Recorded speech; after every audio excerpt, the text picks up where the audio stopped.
Komisi Pemilihan Umum Daerah Khusus Jakarta. Keputusan Komisi Pemilihan Umum Provinsi Daerah Khusus Jakarta nomor 210 tahun 2024 tentang penetapan hasil pemilihan gubernur dan wakil gubernur Daerah Khusus Jakarta tahun 2024. Ketua Komisi Pemilihan Umum Provinsi Daerah Khusus Jakarta menimbang dan seterusnya, mengingat dan seterusnya,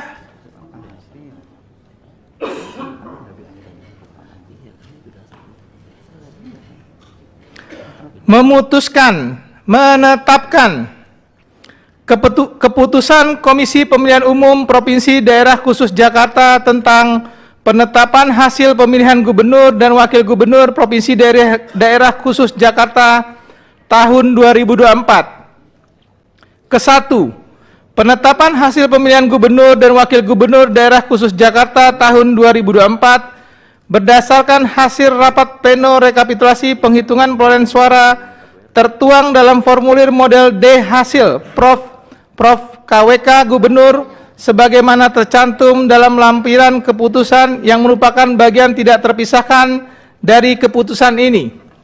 Kedua, menetapkan hasil pemilihan gubernur dan wakil gubernur Daerah Khusus Jakarta tahun 2024 dengan perolehan suara sebagai berikut. Pasangan calon nomor urut 1 atas nama HM Ridwan Kamil dan Haji Suswono dengan perolehan suara sah sebanyak 1718160. 2. Pasangan calon nomor urut 2 atas nama Komjen Pol Purnawirawan Dharma Pongrekun SIK MM Mhum dan Dr. Insinyur R. Kunwardana Abioto dengan perolehan suara sah sebanyak 459. Oke, saya ulangi ya. Saya ulang dari awal deh. Ini ada penyebutannya di sini. Menetapkan hasil pemilihan gubernur dan wakil gubernur daerah Provinsi Daerah Khusus Jakarta tahun 2024 dengan perolehan suara sebagai berikut. 1. Pasangan calon nomor 1 atas nama HM Ridwan Kamil dan Haji Suswono dengan perolehan suara sah sebanyak 1.718.160. 2. Pasangan calon nomor urut 2 atas nama Komjen Pol Purnawirawan Dharma Pongrekun SIK MM Mhum dan Dr. Insinyur R. Kunwardana Abioto dengan perolehan suara sah sebanyak 459.230. 3. Pasangan calon nomor urut 3 atas nama Dr. Insinyur Pramono Anung Wibowo MM dan Haji Rano Karno SIP atau Sidul dengan perolehan suara sah sebanyak 2.183.239. Ketiga, hasil pemilihan gubernur dan wakil gubernur Provinsi Daerah Khusus Jakarta tahun 2024 sebagaimana dimaksud dalam diktum 1 dan diktum kedua ditetapkan dan sekaligus sebagai pengumuman pada hari Minggu tanggal 8 bulan Desember tahun 2024 pukul 16.01 waktu Indonesia bagian Barat. Keputusan ini mulai berlaku pada tanggal ditetapkan di Jakarta pada 8 Desember 2024. Ketua Komisi Pemilihan Umum Provinsi Daerah Khusus Jakarta Wahyudinata ditandatangani. Pengumuman resmi dari Komisi Pemilihan Umum DKI Jakarta menjadi penegas Pramono Anung dan Ratno Karno resmi menjadi pemenang pemilihan kepala daerah atau Pilkada Jakarta dengan perolehan suara 2.180.000 lebih. Di posisi kedua, pasangan Ridwan Kamil dan Suswono dengan 1.718.000 lebih suara. Sementara Dharma Pongrekun dan Kunwardana meraih 459.000 suara lebih. Muncul drama-drama kecil menyertai kemenangan Pram dan Dul ini. Saksi pasangan Ridwan Kamil Suswono memutuskan walk out dari rapat pleno terbuka hasil rekapitulasi suara Pilkada Jakarta 2024 Minggu 8 Desember 2024. Sementara saksi yang mewakili Dharma Pongrekun dan Kunwardana menolak menandatangani berita acara rekapitulasi. Lagi bicara pimpinan. Kami izin kalau misalnya tidak. ketua masih mengizinkan mereka ngomong, kami izin kami Mohon izin, saya lagi bicara. Oke. Siap. Nanti aja, Bang. Nanti diserahkan dulu nanti. Iya. Iya. Oke. Saya belum tanda tangan, Bang. silakan mau ditandatangani atau tidak, silakan itu. Iya. Baik, kita sudah berikan. Siap. Terima kasih. Izin Ketua. Ya, sebentar, biarkan prosesnya berjalan dulu.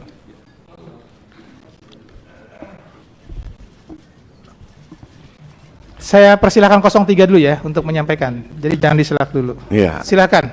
Saya lagi- Tidak harus menanggapi, Bang. Jadi pertanyaannya kejadian khusus atau keberatan yang perlu disampaikan untuk yang tadi sudah disampaikan. Izin Ketua, kami mundur dari sidang. Terima Ya, kasih. terima kasih, Bang. Silakan. Mungkin pimpinan lebih fokus aja terhadap hasil perhitungan suara atau Siap. rekapitulasi, jangan terlalu melebar kemana-mana. Jadi pimpinan harus tegas ketika bicara bukan hasil perolehan suara, saya pikir itu tidak perlu dibahas. Kalau bicara keberatan, bebas saya nggak tahu itu keberatan atau kejadian khusus. Apapun itu, Jakarta menyala akan segera menjadi kenyataan. Tapi, seterang apakah Jakarta akan menyala? CNN Indonesia Plus Minus pernah berbincang dengan pengamat infrastruktur dan tata kota dari Universitas Trisakti Jakarta, Yayat Supriyatna, mengenai hal itu. Mas Pram itu kuat dalam konteks secara administratif ya. Saya mengenal Mas Pram cukup lama lah, dari zaman mahasiswa gitu ya. Jadi dia punya kekuatan dalam konteks pengaturan administratur. Jadi tertib pemerintahan itu menjadi hal yang kunci karena background selama dengan Pak Jokowi itu hampir ya cukup lama ya. Dia punya pengalaman menertibkan administratur di partai ya, di PDIP. Waktu zaman Bu Mega itu sempat ini, tapi begitu dia menjadi sekjen kelihatan sekali dia bisa menertibkan pengorganisasian yang lebih terstruktur. Kekuatan bahkan bisa mengangkat peran dari Ibu Mega untuk menjadi lebih kuat posisinya ketika itu masa transisi yang cukup berat. Kemudian ketika masa Pak Jokowi sebagai presiden, dia juga mampu untuk melakukan penataan ulang ya, karena sebelumnya kan sempat ada dilema di sekretariat negara gitu. Jadi dari gaya kepemimpinan ya kelihatannya dia akan menata ulang dulu dalam konteks internal administrasi pemerintahan Jakarta, karena ujung tombak dari penyelenggara pemerintah itu kan di birokrasi. Jadi sebetulnya ujung tombaknya itu bisa bekerja. Ini mirip-mirip tipe Pak Ahok lah dikit ya. Nah, jadi kemungkinan besar gayanya itu masih seperti itu. Dia tegas dalam konteks ini. Nah, jadi kalau dalam sisi gaya Pram yang memang akan cenderung akan lebih tegas dalam konteks pengorganisasian, itu diharapkan pencapaian dari program-program yang dia lakukan bisa lebih terstruktur dalam konteks prosesnya. Nah, kemudian ada konteks lain, sisi komunikasi yang bisa dibuka oleh gaya Pak Rano di situ. Jadi pendekatan Rano sebagai artis, nah Rano itu lebih membumi di Jakarta dibandingkan di Banten. Di Banten itu karakter kulturnya dia itu kurang masuk dengan karakter masyarakat Banten yang agak berbeda dengan stereotip atau ketokohan dari Dul gitu ya, Rano Karno. Jadi kalau dua ini bisa bersinergi, jadi dalam konteks Pram menata organisasi pemerintahannya, kemudian Rano Karno pendekatan kepada masyarakat, ini bagus nih kalau bisa disinergikan dua ini. Kalau cerita tentang apa yang dibangun itu kan tergantung dari RPJM-nya. rencana pembangunan jangka menengah yang sudah dibuat. Jadi sebetulnya jadi gubernur Jakarta tuh nggak perlu pusing-pusing dan banyak ide-ide baru. Dan dari apa yang dikatakan oleh Pram maupun Rano, itu sebetulnya sangat berbau Anies banget gitu. Pak, Langsung. eh, soal RPJM. RPJM ini Hmm. artinya ini dibuat bareng-bareng atau gimana sih Pak? Mungkin publik perlu tahu lah soal ini. DKI itu sekarang sedang menyusun RPJM, Rencana Pembangunan Jangka Menengah 5 tahun. Jadi setiap gubernur akan bekerja 5 tahun. Itu ada dua pendekatan yang dilakukan. Secara teknokratis sudah disusun oleh SKPD-nya, OPD-OPD-nya, organisasi pemerintah daerah. Jadi sebetulnya organisasi pemerintah daerah, jadi dalam konteks semua dinas-dinas itu sudah menyusun bahannya dari secara teknokratis dari mereka, statistik, data, program, mereka kan sudah punya. Kemudian didasarkan dari musrembang, musyawarah perencanaan pembangunan. Itu dikemas jadi satu. Nah, kemudian ditajamkan dengan visi dan misi dari gubernurnya. Jadi ketika dia menyampaikan janji-janji politik dalam konteks saya mau buat apa, saya membangun apa, itu kan harus dimasukkan dalam RPJM. Jadi nggak bisa apa yang dijanjikan itu tiba-tiba, oh jalan sering, nggak bisa. Dia harus mengikuti RPJM. RPJM, Rencana Pembangunan Jangka Menengah 5 tahun masa kepemimpinan itu akan dibagi dalam bentuk RKPD, Rencana Kerja Pemerintah Daerah per tahunnya.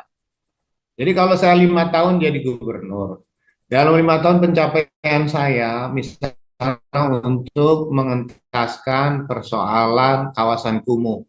Nah, 5 tahun itu saya akan menyelesaikan 22 RW lah. Nah, Pak, maka tahun pertama saya selesaikan 4, tahun kedua 4, tahun kelima itu. Jadi itulah dimasukkan, misalnya contoh janji Kartu Jakarta Pintar. Nah, Kartu Jakarta Pintar atau sekolah gratis. Kalau sekolah gratis kan ada targetnya.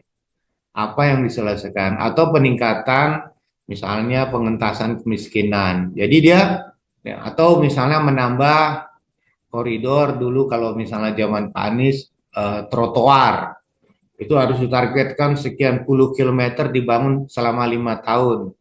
Atau nanti kalau janji akan membangun rumah susun tuh dalam 5 tahun itu berapa ribu unit, nah, akan dibagi, oh 50.000 unit misalnya.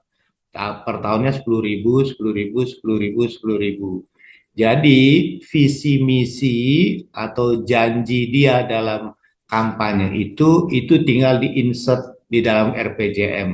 Mana yang mau ditambahkan, mana yang dikurangin. Jadi sebetulnya nggak ada yang susah bagi para gubernur itu karena dokumen kerjanya sudah ada. Itulah yang namanya development plan, rencana pembangunan selama kepemimpinan. Nanti kan dalam setiap tahunnya dievaluasi oleh mereka. Jadi ketika mengakhiri masa kepemimpinan nanti juga dievaluasi mana yang tercapai, mana yang tidak tercapai.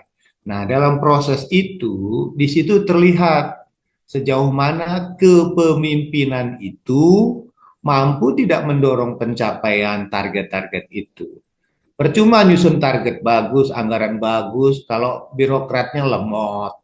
Berarti secara sederhana, ketika kandidat itu berjanji gitu Pak, dan Ya, janjinya itu terlalu dalam tanda petik terlalu muluk gitu, itu justru hmm. aneh ya Pak ya, kalau dari orang yang memahami bagaimana pemerintahan provinsi Iya, bekerja itu justru sebetulnya sederhana aja. Kalau misalnya orang yang rasional ya, janji Giant Seawall itu kan katanya pusat. Giant Seawall itu dalam 5 tahun bisa selesai atau enggak? Ya, atau janji yang terlalu tinggi misalnya. Orang mau bangun Dubai atau bangun apa gitu kan. Itu kan masa gubernur cuma 5 tahun. Kedua, harus dilihat ruang fiskalnya berapa.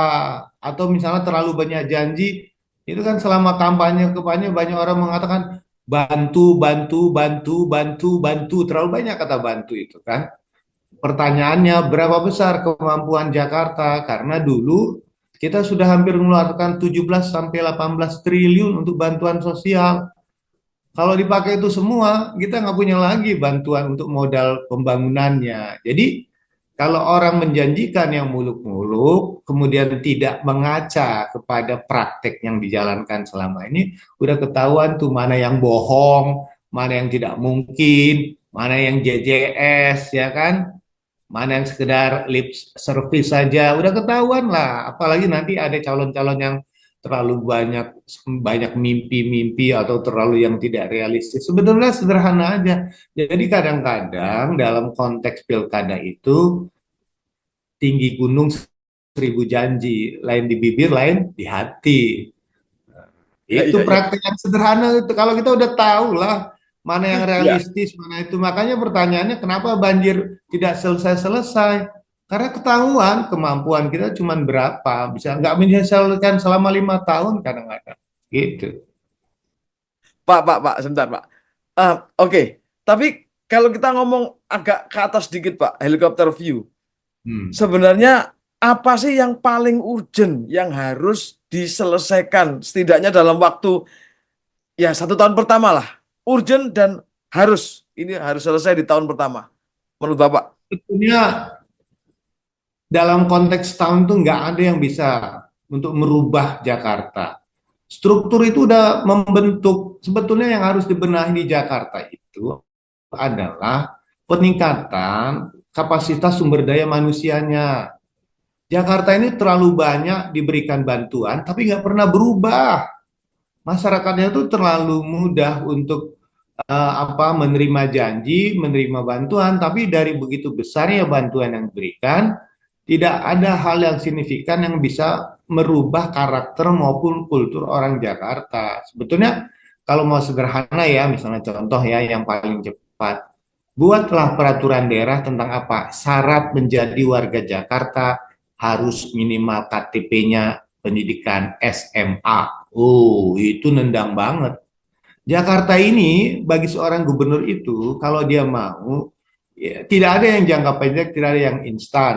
Karena kadang-kadang kita ngejar target, perubahan tidak banyak terjadi. Contohnya apa? Misalnya angka 5 triliun untuk public transport, ya kan? Ternyata tidak mampu merubah orang untuk naik public transport. Trotoar diperbanyak, kulturnya tidak terbentuk. Nah, jadi yang paling mudah sekarang ini adalah kalau mau cepat adalah perbaiki target-target atau kebocoran-kebocoran dari anggaran-anggaran yang tidak efektif. Itu lebih bagus. Jadi lebih bagus dalam waktu dekat tuh mana anggaran-anggaran yang sebetulnya tidak memberikan perubahan diberikan kepada hal-hal yang produktif. Misalnya contoh ya supaya bisa terlibat masyarakat yang paling cepat, libatkan masyarakat dalam pembangunan Jakarta. Misalnya contoh RW hijau mana yang prestasi kasih bantu, masyarakatnya bergerak. Jadi uangnya itu melibatkan peran masyarakat. Jadi orangnya terlibat. Jadi pertama satu tertibkan dulu ini persoalan pemanfaatan anggaran Jakarta yang kira-kira tidak. Kedua, yang paling efektif juga adalah membangun ekosistem sistem pelayanan yang betul-betul nir korupsi misalnya. Karena apa? Yang paling cepat yang bisa dirubah adalah digitalisasi. Oke, Pak, ini kan Pak Pram sama Bang Dul ini sering mengquote bahwa mereka akan melanjutkan apa yang dikerjakan Pak Anies, apa yang dikerjakan Pak Ahok, bahkan sampai gubernur-gubernur selanjutnya. Ya, ada beberapa hal baru lah ya, menyesuaikan zamannya gitu. Nah, kira-kira menurut Pak Yayat realistis nggak? Karena misalnya menambah jumlah eh, Transjakarta Ya, agar ada angkutan malam agar lebih sering, misalnya begitu ya. Terus atau kemudian menambah jalur, memperpanjang jalur LRT, misalnya begitu gitu. Nah, menurut Pak Yayat, apa dari dua gubernur terakhir ya yang kira-kira bisa dilanjutkan dan itu menjadi awal penting lah untuk Pram dan Rano itu? pertama kalau dari Ahok itu adalah digitalisasi atau ekosistem pelayanan berbasis digital. Jadi untuk mengurangi kebocoran-kebocoran anggaran. kinerja KPI birokrat bisa dinilai dari performan penggunaan anggaran, kinerja, waktunya, efisiensinya, itu bisa ditiru dari Pak Basuki atau Pak Ahok. Bagaimana Jakarta itu menjadi kota yang berbasis transit, berbasis public transport. Itu dalam RDTR-nya itu sudah ditetapkan semua pemukiman di Jakarta itu bisa diakses oleh public transport. Misalnya nanti dibangun TOD, rumah susun, dan sistem jaringan. Dan sistem jaringan pelayanan Jakarta ini sudah hampir 80% wilayah Jakarta terlayani oleh dari Jaklingko itu, dari pemukiman. Nah, sekarang kalau janji meluaskan layanan sampai ke wilayah Bodetabek, itu lebih bagus integrasi. Justru yang menarik ini adalah jika Pak Pram dan Bang Rano Karno itu mampu memperluas sistem jaringan, dan satu hal lagi, adanya tarif terintegrasi dengan Bodetabek. Jakarta sudah 10.000. Bisa nggak nanti diluas sampai ke Bogor, sampai ke Bekasi? Bekasi sudah ada, Depok sudah ada, atau kota-kota lainnya. Jadi dengan integrasi, dengan pendekatan B2B oleh pengelola itu, apalagi nanti kalau Transjakarta jadi Trans Jabodetabek misalnya kan, jadi dia mampu melayani wilayah sekitarnya, bisa bekerja sama, itu mampu mereduksi misalnya penggunaan kendaraan pribadi masuk Jakarta. Jadi lebih realistis yang seperti itu. Yang kedua misalnya membangun rumah susun sewa. Sekarang ini kan kalau kegagalan Pak Anies kemarin dari DP 0-nya.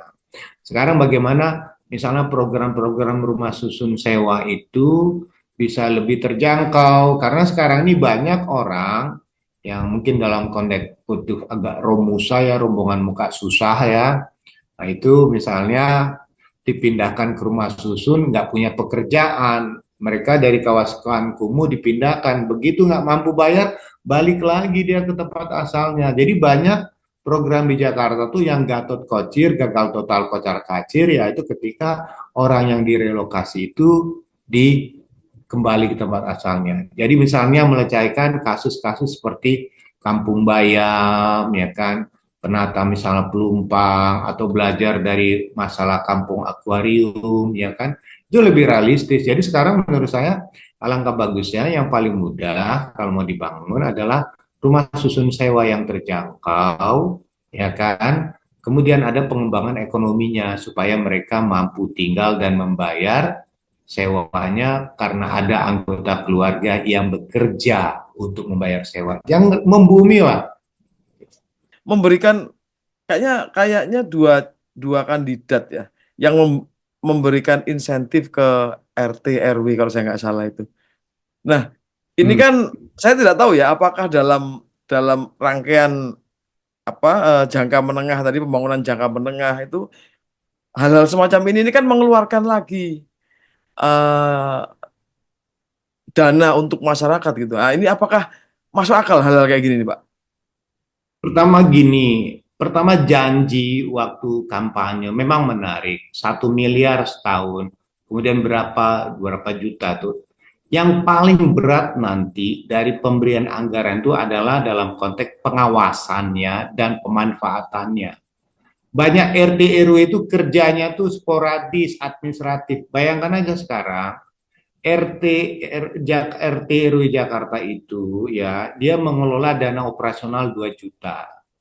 RT-nya RW itu sudah ngeluh, itu 2 juta nggak cukup. Tapi pertanyaan, 2 juta dipakai untuk apa? Bagaimana pemanfaatan dan bagaimana pertanggungjawabannya? Nah, sebetulnya penguatan RT RW betul. Kemarin dengan Dukcapil saya menyarankan, sudah diberikan apresiasi, lomba RT RW terbaik dalam konteks penataan administrasi kependudukan. Jadi kalau bisa ya, jangan berikan uang kalau misalnya RT RW-nya itu belum punya program atau kegiatan. Atau misalnya uang itu diberikan dengan targetnya, bahwa uang itu diberikan dengan sasaran satu, mampu nggak mereduksi misalnya genangan, pengolahan sampah, pencegahan kebakaran, pengurangan kerawanan kriminal, menghilangkan kampung narkoba atau apa. Jadi kasustik. Kemudian bagaimana pertanggungjawaban keuangannya, yang dikhawatirkan dana-dana ini khawatir jatuh kepada aktor RT RW-nya. Dia tidak pernah secara kelembagaan-kelembagaannya kan sukarela. Relawan, saya juga relawan juga. Relawan, tahu nggak arti relawan? Rela kalau diperhatikan, kalau tidak perhatikan ngelawan. Jadi menurut saya, ya itu RT RW-nya harus dibina, bukan RT RW kan harus jelas cara pembinaannya. Kalau nggak kacau tuh keuangannya. Pak, kita pernah ngobrol tentang ini, Pak, tentang polusi ya di Jakarta waktu itu. Nah, ini sepertinya disebutkan juga soal polusi ini. Hampir semua kandidat ngomong soal bagaimana apa namanya mengatasi polusi di Jakarta. Tapi kan kalau cuma sekedar, ya tidak sekedar ya. Kalau hanya menanam pohon, memperbanyak jumlah pohon, ya itu mungkin mengurangi ya. Tapi kan kita tahu bahwa masih ada apa pabrik-pabrik di sekitar Jakarta dan seterusnya lah ya. Kemarin muncul apa idiom lucu soal angin tidak punya KTP dan seterusnya ini kan. Kita harus tahu sumber polusinya itu dari mana. Kalau 40% sumber polusi itu kan dari PLTU yang ada di sekitar Jakarta, kawasan industri. Jadi kawasan industri itu punya PLTU bersumber bahan batu bara. Kenapa mereka punya? Karena nggak punya itu, kawasan industri mereka nggak akan laku karena tidak punya pembangkitnya. Dan itu ada di luar Jakarta. Apa mampu nggak gubernur mengintervensi? Hei, itu hentikan, nggak bisa. Kewenangannya terbatas. Makanya kalau ditanya itu, lihat dulu pertanyaannya, ada jebakan Batman nggak? Ternyata kalau tidak ada kewenangan gubernur untuk mengintervensi, dia tutup itu karena KTP, angin tidak punya KTP. Dia menutup industri, makanya jawaban tuh tidak boleh ngambang. Kedua, kita tanya sumbernya dari mana? Dari sepeda motor. Atau misalnya kendaraan bermotor yang jumlahnya 24 juta. Pertanyaannya bagaimana? Mampu nggak kita mengurangi penggunaan kendaraan pribadi itu? Harus diingat ya, data BPS itu mengatakan 70% atau 80% orang Jakarta menggunakan kendaraan pribadi. Dan 90% dari 80% itu, sorry ya, saya nggak akan pindah ke public transport.